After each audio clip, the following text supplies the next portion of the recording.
can you get to a position where sales gets to be comfortable? You can, but you limit yourself. What I found is the places, the areas, the times that I make the most money is when I'm the most uncomfortable. It's when I'm doing something new, something nobody else has tried, or specifically myself, right? It's pushing the envelope and taking risks. If I were to stay comfortable and just do those easy sales, I never would have closed 40 million plus. I would not have the status that I do right now. What's the difference behind that? I mean, that's a mindset change. That's an approach change. But what makes someone be able to do that as opposed to saying comfort? I think it's just drive and ambition, right? So again, this is something that I preach to every one of my students. You have to teach yourself to be comfortable being uncomfortable, right?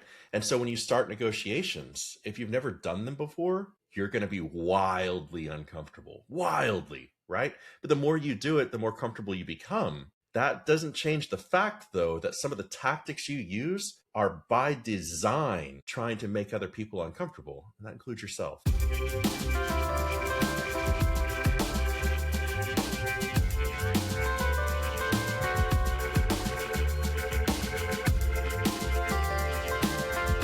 Well, hello, good morning, good evening, good afternoon, wherever you might be in the world. Today we've got a special guest on our show. We've got Matt Galpin on our show. He's a sales coach, and he's about turning everyday people into high-ticket closers. So from humble beginnings, Matt's closed in excess of about $40 million worth of revenue. He's had a focus on soft skills as well as incorporating behavioral economics, and he believes that with the right training, anyone can be a sales champion. So without further ado, welcome Matt Galpin. Oh, I really appreciate you having me, Sonny. Fantastic. I'll just open the show just with one curious question, Matt, which I've had after speaking with you and I've looked at some of your work. I'm just keen to understand a little bit more about the behavioral economic side and how you actually incorporate this within your clients. Can you be a little more specific? Yeah, game theory. I want to start on game theory and how that element creeps in. I love it. So I wrote a book called Theory of Games, and it is based on game theory. So game theory, the most simple explanation is if you think about like a game of checkers, right? There's a very finite number of moves. So you can map out every single option that your opponent has. That gives you a way to kind of game the outcome, right? The other part of that is instinctive response. So when I teach my students about instinctive response, I teach them to go and use it in the real world, right? If they practice this stuff outside of sales, it will make their sales stronger. So as an example, if they're going to order coffee, for instance, they're not just ordering their daily coffee. They're there in a confidence gymnasium. I want them to try some jujitsu. No, that okay. But okay, let me see if I get it right. So your sales theories is centered around kind of trying to predict every possible outcome and then play it like that. That's more of a tactic. What I try to teach my students is, like, there are no sales gods born. There's just none. Sales is a skill. It's one that has to be mastered over a long period of time. And so the more you use it, especially outside of sales, the stronger those skills become. So that is really my theory in training people. It's not teaching them how to overcome objections and then they overcome objections in sales. No, it's teaching them instinctive response. It's teaching them how to gain the outcome and using it in every aspect of their life. So you're not talking about sales scripts, you're not talking about sales flows, you're not talking about processes, you're talking about the innate ability to pick up what's going on, what's the underlying tonality or tone within a conversation, you better respond accordingly. Is that kind of fair to say, Matt? That would be fair to say. And again, I mean, that's just one small piece of what I teach.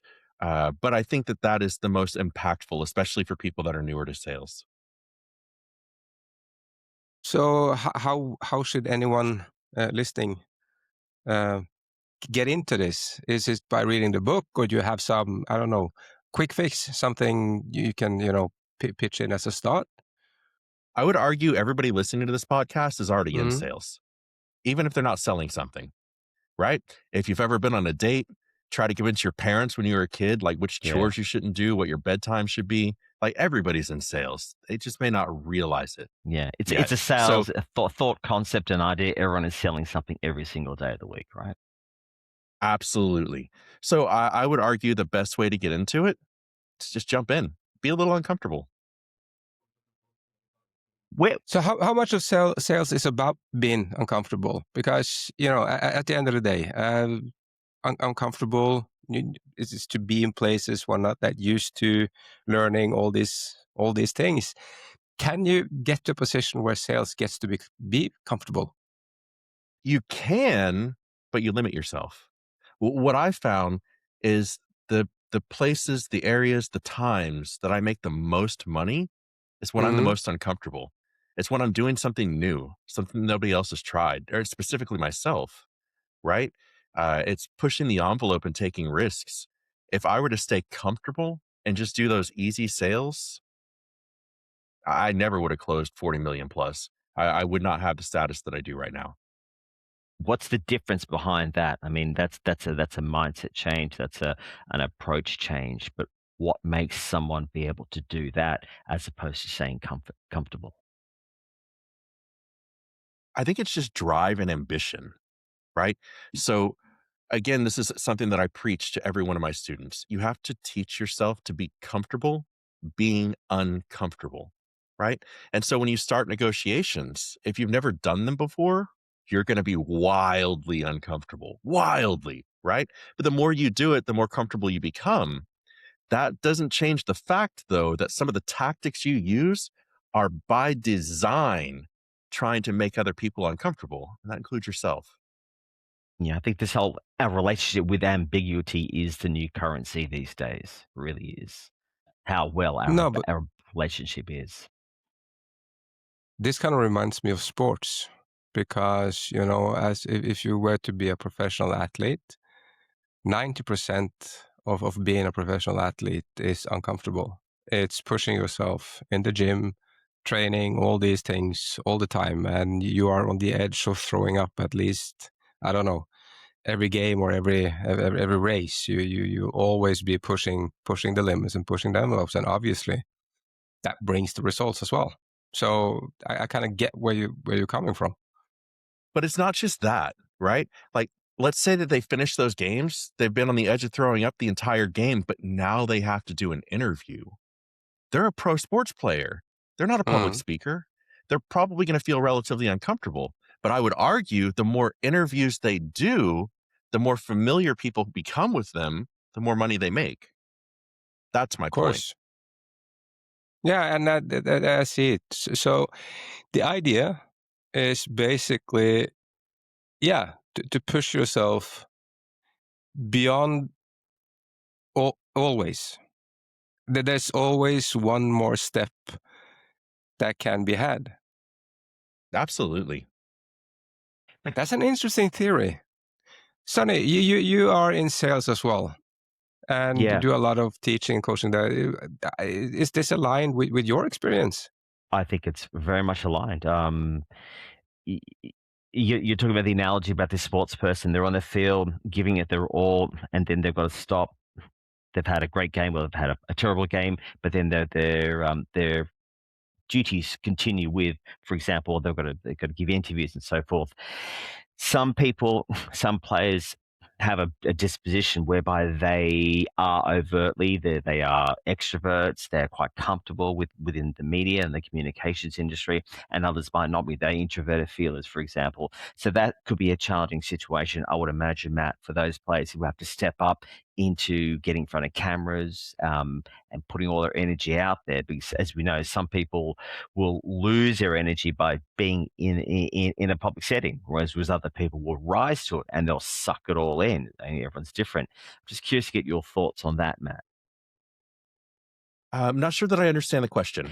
Just about people's differing abilities to absorb and handle the massive amounts of attention that they are faced with. Some people are extroverts, some people are introverts. How do you coach Gotcha. your clients through that? Well, so I define confidence as knowing what to do next. It's that simple, right? So if you are able to give them some basics, right? Some basic generic answers, for instance, that they can use, you're going to add a lot of confidence to them. It's to be a lot easier for them to take that interview. I would use that and simply build on it. Right. Okay. You Yeah, know, but it makes sense. um, one of the other things that I do, like for public speaking, right? I'm sure you've heard people say like the fear of public speaking is worse than the fear of death. That's bullshit, right? But what I do is I tell my students, most of them are just afraid of messing up in front of so many people, right? So what I do is I tell them to write a speech and read it to themselves out loud. As they're reading through it, intentionally make an error, slowly correct yourself, and just keep going. Do that every single day. Do it for a couple of weeks. All of a sudden, they're no longer afraid of making a mistake in front of a crowd. Yeah. To add to that, I think when you're actually having these conversations, when you're articulating your words, and this is hard to do, but to be mindful of every word that you actually use and every enunciation, every inflection point that you may insert into the equation, being mindful of what you're saying, that will help economize your words as well. Get rid of the ums and ahs. Yeah, I agree completely. Well, yeah, that makes sense. I was still hung up on the sporting analogy because I like it. I like it a lot. I like it because it kind of it just defines something. Because obviously, as a professional athlete, you're going to lose games. I think Michael Jordan quoted, "I missed 1,000 penalties or 1,000 shots or something like that," and it has that ring to it. It means like if you want to become a good salesperson, you're going to need to push the envelope all the time because you need to find yourself in spaces that are uncomfortable. If not, you're not taking any steps, you're not moving forward. And as an athlete, you have to accept the fact that you're going to lose. It's going to happen. People are going to throw down their phone. They're going to be mad at you when you call them. All these things. It's going to happen, but it's part of the game. And you just take it on the chin and move forward. But doesn't that take kind of a special personality? Or do you still stand by the statement that everyone can learn it? Yeah? Everyone can learn it. A Yeah? special personality can help.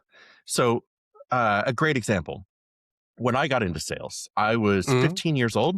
I had a horrible childhood. And I'm not going to make this a sob story, but my point is I've been on my own since I was 15. And when you're not even legally old enough to work, like, what do you do? So I actually went to, responded to a classified ad and showed up to a warehouse. They showed or taught me how to sell frozen steaks going door to door. Um, uh, please forgive me. I just lost my track of thought. No, no, Frozen no. We were steaks, door to door, and you're talking about can this be personalities, told? Oh, yeah. Yeah, Sorry about that. personalities in sales. So No. I was really introverted and I didn't make much money that first few weeks, but I changed my mindset and I did stick with it for many years. And I used to go to trailer parks because those were people who lived on cash and were always looking for a deal, right? So I went and knocked on this one dude's door one day. I said, knock, knock, knock. He answered the door. I'm like, hey, you guys eat steaks, right? He goes, get the hell out of here. I don't buy my food off the back of a truck. It's like, well, I don't understand, sir. You bought your house that way. Like, you just have to back up and have a little bit of fun with it, right? Yeah. There's still going to be dicks every now and then. But like you said, you take it on the chin, have a little fun with it, just go about your day. I interviewed someone recently, and they're talking about um, cold calling. And this person she said to me, is the best way or the best attraction I get with cold calling is when I call up in a very jovial sort of way and say, hi, my name's such and such, and this is definitely a cold call, and this is definitely something I want to sell you. Now you got two options. You can hang up right now, and that's totally okay, or you can give me a couple of minutes. It's totally up to you. Either way, I won't be offended. And I went, you know what? That makes sense. I think there's a healthy majority of people go, you know what? Let's give this punter a shot, and the guard will drop. Yeah. Yeah. So when I used to do cold calls, that's exactly the approach I would take. I would call them and say, hey, don't hang up. This is a cold call, but it's a well-targeted one. Yeah. But isn't this something that kind of are maturing in these days? Because, social media, the internet is overloaded with sales messages, everything. The reptile brain is, I don't know, adapted to receive 2 to 7 messages a day. And I think it's 3,500 sales initiatives everyone is exposed for. So basically just be honest about stuff. I have something. I want you to buy it, but I think you want it. That's why I'm calling you or pitching you or whatever. Is this the way is this where sales are going now? I don't know. I would argue that cold calling is never going to go away. It'll never go Mm. away. But I will say that, with Google coming up, with Instagram, with all these different mediums to do your marketing, we're not living in the same world we did in the 90s. No, you have to be more. You have to be more literally offensive, as in both meanings of the word. You Yeah. have to be offensive and be offensive, as in sports, because you literally need to be on the front foot. You have to be able to push through. As I said, if anyone is exposed for 3,500 sales initiative each day, you cannot tiptoe around anything. You have to be specific. You have to be able to say, okay, I'm calling you. I'm pitching this to you, but it's not random. It's not like I just picked your name out on the yellow pages. No. I think you are a hunter. That's why I'm calling you, because I'm going to try to sell you this rifle. It's a hunting rifle. It's new from Savage Gears or whatever, but I think you would like it. It's the right color based on your whatever I saw on your social media pages. I just think it's a good fit. But so what I'm trying to get at is that we are entering a phase where everyone in sales basically has to be more direct. You have to be able to get to the point really, really fast, because you're going to lose attention from anyone in 5 fucking seconds. Mm-hmm. And if those Yeah. first 5 seconds are, "Hi, is this Mike?" You've already lost it. Yeah. but to build upon your point, Arvid, I think fair to say that sales has evolved from this snake oil charm bullshit, blah, blah, blah, blah, blah, to something whereby it's about people, I guess, enacting a little bit more authenticity into it, being themselves, throwing away the script, but let's just have a conversation. I've got a solution. You've got a problem. We might be a match, right? But let's have a little bit of fun along the way, right? Because we don't want it to be a vanilla conversation. Ideally, that's what we want. You want an outcome. I've got a solution. If we're not a match, that's cool. That is totally okay. I'll go. I hope you find a match. I hope we can still be friends. Is that, do you think, what sales has evolved to, or is it something different? I think in some ways you're right. But at the end of the day, I think that human nature, human instinct is the same, right? So if I was making cold calls in the 90s versus cold calls today, again, if I call them, like, "Hey, is this Mike? Is this Cindy?" Uh, the first response I'm going to get is, "I'm not interested." Right. So I think in many ways, the fundamentals haven't changed, but the way that we target our clients has. Yeah. Where does charisma come into this? Because you think that anyone can be taught to be a great salesperson. Is charisma something you got, or is it something that you can develop, or is it, if you don't have it, you really can't get it? So theory of games is the basis of building charisma. That is it. Right. Now, for the first 20 years of my sales career, believed that charisma was everything, absolutely everything, being able to build rapport, blah, blah, blah. I don't think that's the case anymore. I think it really depends on what it is that you're selling. Because if you're doing remote high ticket sales, you do not want to build much rapport. You want yourself to show up as the expert. The doctor doesn't walk into the exam room and say, "Hey, I'm Mike. Let me tell you about my kids. Let me tell you about what I did over the weekend." No, he's like, "Did you break your arm?" Right? He dives right in. So, holding the frame is very important, and having too much charisma can actually destroy that frame.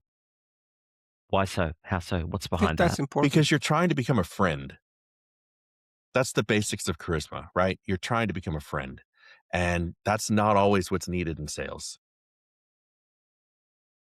I kind of agree with that. I'd say that it is a great point actually, because what you want your product to shine. You want and you to be seen as an expert in the relation. Someone comes to someone to buy I don't know, a commercial or accounting help or and anything. And I don't need my accountant to be my friend. I need him to be a great accountant. Yep. Now, I will And say, oh, I'm sorry. no, go for it. Yeah.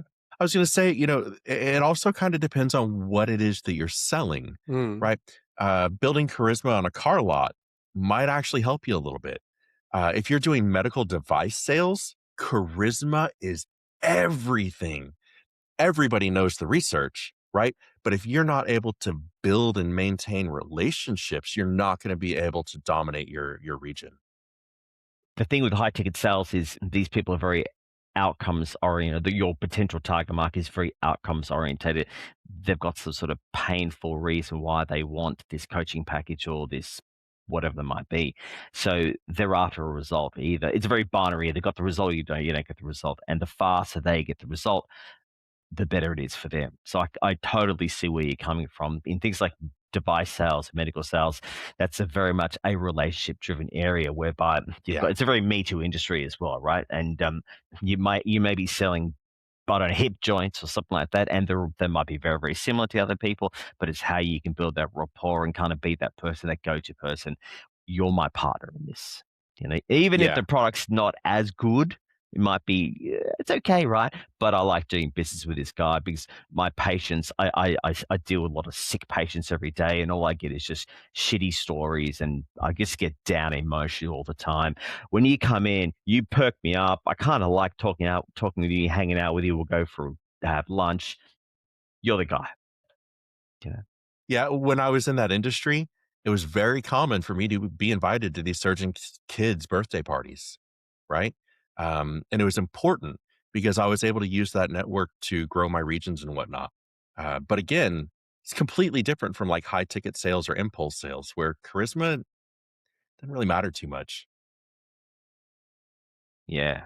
And Okay, so to bring it down a little bit, if it's few decision makers, charisma is really important. If there's a lot of decision makers, you're gonna need to be an expert presenting your produce instead. Is that a fair way to say it?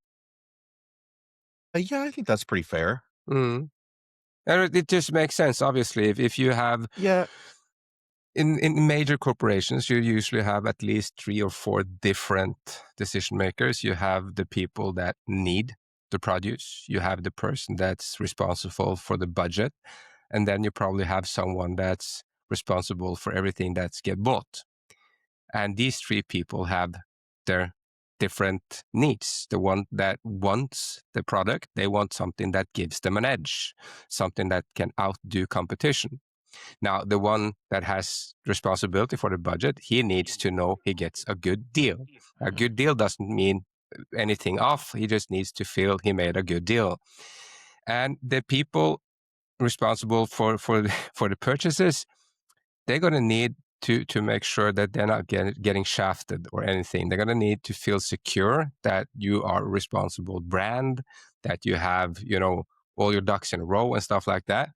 So obviously, in that kind of sales, being able to be as minute as you spoke about, that was kind of what I liked with all the predictions that you have in the game theory. It just makes sense because you can literally game the system and present the product towards the right decision maker with the right arguments. Make sense? yeah. I Yeah. honestly, I think that's a really good way to think about it. It might be about 5 degrees off cool, but it's Mhm. pretty close, right? I think the bigger aspect is it a transactional deal, right? Are you selling a car? Are you selling a computer? Or are you selling medical devices? Are you selling insurance?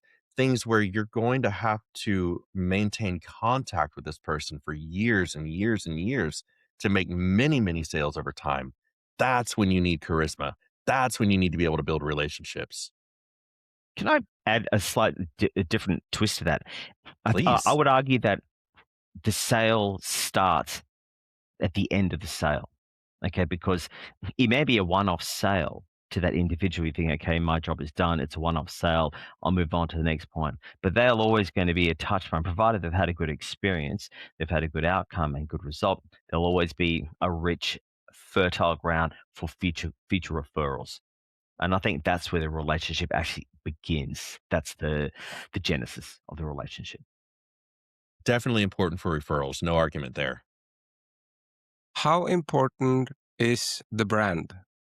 And I'm asking because it is like, if you come from McKinsey and you want to sell consulting services, and you come from McKinsey, there's no CEO in the United States that would be looked down on if he chooses to go with McKinsey as their consultant, or Deloitte, or Ernst & Young. So when you come from a company like that, you can focus more on the service you sell and less on your blossoming personality or charisma.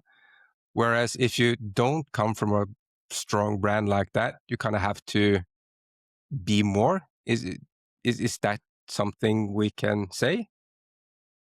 I don't know. I want to agree with you. I do.